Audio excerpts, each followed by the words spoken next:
আসসালামু আলাইকুম। সংবাদে আপনাদের সবাইকে স্বাগত জানাচ্ছি। আমি ফিরোজ তোহা। শুরুতেই সংবাদ শিরোনাম জানিয়ে দেব এই মুহূর্তে হাতে পাওয়া সর্বশেষ গুরুত্বপূর্ণ আপডেট। বাংলা সংবাদ শুরুতেই থাকছে চিনয় কৃষ্ণকে মুক্তি না দিলে সীমান্ত অবরোধের হুঁশিয়ারি বিজেপির। বাংলাদেশে গ্রেপ্তার বাংলাদেশ সম্মিলিত সনাতনী জাগরণ জোটের মুখপাত্র ইসকো নেতা চিনয় কৃষ্ণ দাস ব্রহ্মচারীর মুক্তির দাবি করেছে পশ্চিমবঙ্গ বিজেপি।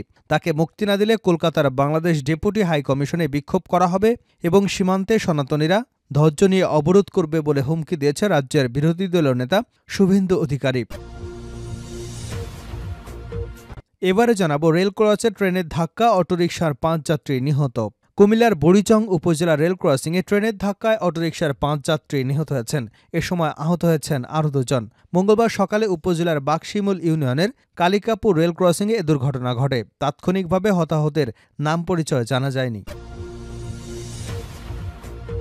জানাবো বকেয়া পাওনার দাবিতে নবীনগর চন্দ্রা মহাসড়ক অবরোধ করে শ্রমিকদের বিক্ষোভ।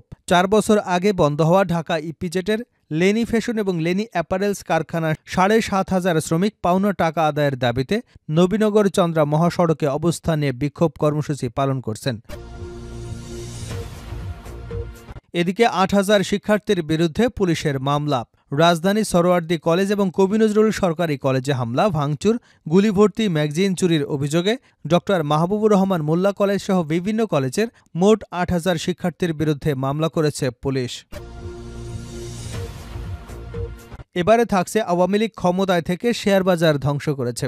আওয়ামী লীগ যতবার ক্ষমতায় এসেছে ততবার দেশের শেয়ারবাজার ধ্বংস করেছে। ক্ষমতার প্রভাব খাটিয়ে দলটির নেতাকর্মীরা শেয়ারবাজার থেকে কোটি কোটি টাকা লুটপাট করেছে। কিন্তু দীর্ঘদিন ক্ষমতায় থাকলেও এসব লুটপাটের বিরুদ্ধে আওয়ামী লীগ সরকার কখনোই ব্যবস্থা নেয়নি। এবং সর্বশেষ জানাবো আন্তর্জাতিক সংবাদ। পার্লামেন্টে হাতাহাতিতে জড়ালেন এমপিরা। বিভিন্ন সময়ে বিভিন্ন জনের সঙ্গে আমাদের বিবাদ হয়ে থাকে। এমনকি পার্লামেন্টে আমাদের অনেক সময় কড়া যুক্তিতর্ক বা শক্ত প্রতিবাদ করতে দেখি। তাই বলে পার্লামেন্টের ভেতরে হাতাহাতির ঘটনা ভাবতেই যেন কেমন লাগছে। শুনতে অস্বাভাবিক মনে হলেও বাস্তবে এমন ঘটনাই ঘটেছে সার্বিয়ায়। সেখানকার এমপিরা পার্লামেন্টের ভেতরেই হাতাহাতিতে জড়িয়ে পড়েন। এতক্ষণ শিরোনাম শুনছিলেন, এবার বিস্তারিত। প্রিয় দর্শক, আপনি যদি এই চ্যানেলে নতুন হয়ে থাকেন, ভিডিওটি দেখতে দেখতে চ্যানেলটি সাবস্ক্রাইব করে আমাদের সঙ্গে থাকুন। আর এই ভিডিও সম্পর্কে আপনি আপনার মূল্যবান মতামতটি কমেন্ট বক্সে জানিয়ে দিন। আর হ্যাঁ প্রিয় দর্শক, জানিয়ে দিন ভিডিওটি কোথা থেকে দেখছেন। চিনয় কৃষ্ণকে মুক্তি না দিলে সীমান্ত অবরোধের হুঁশিয়ারি বিজেপির। বাংলাদেশে গ্রেপ্তার বাংলাদেশের সম্মিলিত সনাতনী জাগরণ জোটের মুখপাত্র ইসকো নেতা চিনয় কৃষ্ণ দাস ব্রহ্মচারীর মুক্তি দাবি করেছে পশ্চিমবঙ্গ বিজেপি। তাকে মুক্তি না দিলে কলকাতার বাংলাদেশ ডেপুটি হাই কমিশনে বিক্ষোভ করা হবে এবং সীমান্তে সনাতনীরা ধৈর্য নিয়ে অবরোধ করবে বলে হুমকি দিয়েছেন রাজ্যের বিরোধী দলনেতা শুভেন্দু অধিকারী। সোমবার মুখ্যমন্ত্রী মমতা ব্যানার্জির কালীঘাটের বাড়িতে তৃণমূল কংগ্রেসের ওয়ার্কিং কমিটির বৈঠক হয়। ওই বৈঠকে দলের সাংগঠনিক বিষয় নিয়ে একাধিক রদবদলের সিদ্ধান্ত হয়। ঠিক সেই সময় পশ্চিমবঙ্গ বিধানসভায় বিজেপির বিধায়কদের নিয়ে সবরমতী রিপোর্ট সিনেমা দেখতে যান। ছবি দেখে বেরিয়ে সাংবাদিকদের সঙ্গে কথা বলেন তিনি। এ সময় বাংলাদেশের ইসকনের সনাতনী নেতা চিনয় কৃষ্ণ দাসের গ্রেপ্তার নিয়ে উদ্বেগ প্রকাশ করে শুভেন্দু বলেন, আমরা এ খবরে অত্যন্ত বিচলিত এবং চিন্তিত। তিনি বলেন, চিনয় কৃষ্ণ দাস প্রভুকে ড ইউনূসের সরকার একটু আগে গ্রেপ্তার করেছে। আমরা তার নিঃশর্ত মুক্তির দাবি করছি। এরপরই রাজ্যটির বিরোধী দলনেতা হুঁশিয়ারি দিয়ে বলেন, চিনয়কে মুক্তি না দিলে বাংলাদেশ ডেপুটি হাই কমিশনে বিক্ষোভ হবে এবং বাংলাদেশ সীমান্তে সনাতনীরা ধৈর্য নিয়ে অবরোধ করবে। পশ্চিমবঙ্গ দিয়ে বাংলাদেশে আমরা কোনো পরিষেবা যেতে দেব না। রেল ক্রসিংয়ে ট্রেনের ধাক্কা অটোরিকশার ৫ যাত্রী নিহত। কুমিল্লার বুড়িচং উপজেলায় রেল ক্রসিংয়ে ট্রেনের ধাক্কায় অটোরিকশার ৫ যাত্রী নিহত হয়েছেন। এ সময় আহত হয়েছেন আরও ২ জন। মঙ্গলবার সকালে উপজেলার বাকশিমুল ইউনিয়নের কালিকাপুর রেল ক্রসিংয়ে এ দুর্ঘটনা ঘটে। তাৎক্ষণিকভাবে আহতদের নাম পরিচয় জানা যায়নি। বুড়িচং উপজেলা নির্বাহী কর্মকর্তা শাহেদা আক্তার ঘটনার সত্যতা নিশ্চিত করেছেন। বকেয়া পাওনার দাবিতে নবীনগর চন্দ্রা মহাসড়ক অবরোধ করে শ্রমিকদের বিক্ষোভ। ৪ বছর আগে বন্ধ হওয়া ঢাকা ইপিজেট লেনি ফ্যাশন এবং লেনি অ্যাপারেলস কারখানার ৭,৫০০ শ্রমিক পাওনা টাকা আদায়ের দাবিতে নবীনগর চন্দ্রা মহাসড়কে অবস্থান নিয়ে বিক্ষোভ কর্মসূচি পালন করছে। মঙ্গলবার সকাল থেকেই আশুলিয়া ঢাকা ইপিজেড এলাকায় নবীনগর চন্দ্রা মহাসড়ক অবরোধ করে শ্রমিকরা। এই অবস্থান কর্মসূচি পালন করেন। বিক্ষুব্ধ শ্রমিকরা জানান, প্রায় ৫ বছর আগে করোনার দোহাই দিয়ে লেনি ফ্যাশন কারখানা বন্ধ করে দিয়েছে কর্তৃপক্ষ। ৩ মাসের বকেয়া বেতন আনলিভ সার্ভিস বেনিফিটের দাবিতে এই বিক্ষোভ কর্মসূচি পালন করছেন শ্রমিকরা। বজলু নামের এক শ্রমিক বলেন, 4 বছর 10 মাস করোনার দোহাই দিয়ে আমাদের কারখানাটি বন্ধ করে দেওয়া হয়েছে। আমরা 2 মাসের বেতন এবং অন্যান্য ক্ষতিপূরণ মিলে 2,35,000 টাকা পাওনা হয়েছে। নভেম্বর মাসের 30 জানুয়ারি আমাদের বেতন দেবার কথা। এর আগে গত মাসের 15 তারিখে বেতনের তারিখ জানিয়ে নোটিশ দেওয়ার কথা থাকলেও কর্তৃপক্ষ এখনও কোনো প্রকার নোটিশ দেয়নি, তাই বাধ্য হয়ে আমরা সড়কে অবস্থান নিয়েছি। অপর শ্রমিক জোহরা খাতুন বলেন, আমাদের কোম্পানিটি 4টি কারখানার মধ্যে 3টি কারখানায় 83 কোটি টাকা বিক্রি হয়েছে। কথা ছিল কারখানা বিক্রি করে শ্রমিকদের পাওনা পরিশোধ করা হবে।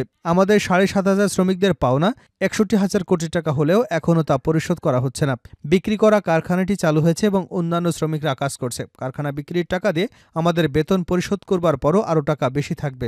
আমরা 30 তারিখের মধ্যে বকেয়া বেতন পরিশোধ করবার দাবি জানাচ্ছি। এদিকে শ্রমিকরা নবীনগর চন্দ্রা মহাসড়কে ইপিজেড এলাকায় মহাসড়ক অবরোধ করে অবস্থান নেবার কারণে দুপাশে প্রায় 5 কিলোমিটার দীর্ঘ যানজটের সৃষ্টি হয়েছে। ঝামেলায় রাতে কিছু কিছু পরিবহন বিকল্প রাস্তা ব্যবহার করলেও অনেকেই যানজটে আটকা পড়ে বসে আছেন। আওয়ামী লীগ ক্ষমতায় থেকে শেয়ারবাজার ধ্বংস করেছে। আওয়ামী লীগ যতবার ক্ষমতায় এসেছে ততবার দেশের শেয়ারবাজার ধ্বংস করেছে। ক্ষমতার প্রভাব খাটিয়ে দলটির নেতাকর্মীরা শেয়ারবাজার থেকে কোটি কোটি টাকা লুটপাট করেছে। দীর্ঘদিন ক্ষমতায় থাকলেও এসব লুটপাটের বিরুদ্ধে আওয়ামী সরকার কখনই ব্যবস্থা নেয়নি। সোমবার জাতীয় প্রেস ক্লাবে Bangladesh capital market investor association আয়োজিত আলোচনা সভায় বক্তারা এসব কথা বলেন। পুঁজিবাজারে বিনিয়োগকারীদের অবস্থা এবং সুরক্ষায় আগামী দিনের করণীয় বিষয়ে আলোচনা সভার আয়োজন করা হয়। বাংলাদেশ ক্যাপিটাল মার্কেট ইনভেস্টর অ্যাসোসিয়েশনের কোঅর্ডিনেটর এস.এম. ইকবাল হোসেনের সভাপতিত্বে আরও বক্তব্য রাখেন বেশ কয়েকজন। বক্তারা বলেন, আওয়ামী লীগ ক্ষমতা এলে শেয়ারবাজার ধসে পড়ে।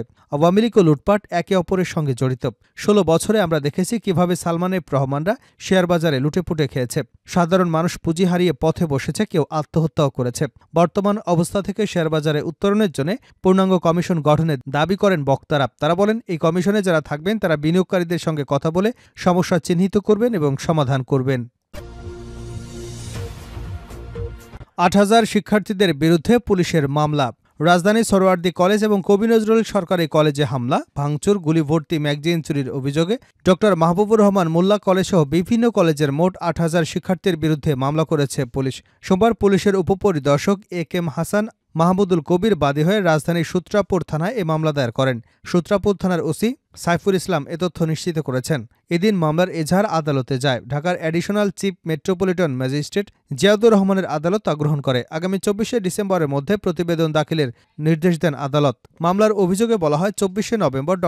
মাহবুবুর রহমান মোল্লা কলেজসহ বিভিন্ন কলেজের 7 থেকে 8,000 শিক্ষার্থী বেআইনিভাবে মারাত্মক অস্ত্রশস্ত্রসহ দাঙ্গা সৃষ্টি করে সরকারি সম্পত্তি ভাঙচুর করে, সরকারি অস্ত্রের গুলিভর্তি ম্যাগাজিন চুরি করে, সরকারি ডিউটিতে ব্যবহৃত সাজোয়া যান এবং এপিসি কর্তব্যরত পুলিশ সদস্যদের উপর আক্রমণ করা হয়, জীবননাশের হুমকি দেওয়া এবং ত্রাসের মাধ্যমে অন্তর্ঘাতমূলক কাজ করে। এছাড়া পুলিশের এপিসি কার এবং ডিউটিরত পুলিশের মোটরসাইকেল ভাঙচুর করে 2,70,000 টাকার ক্ষতি হয়েছে বলে মামলায় উল্লেখ করা হয়েছে।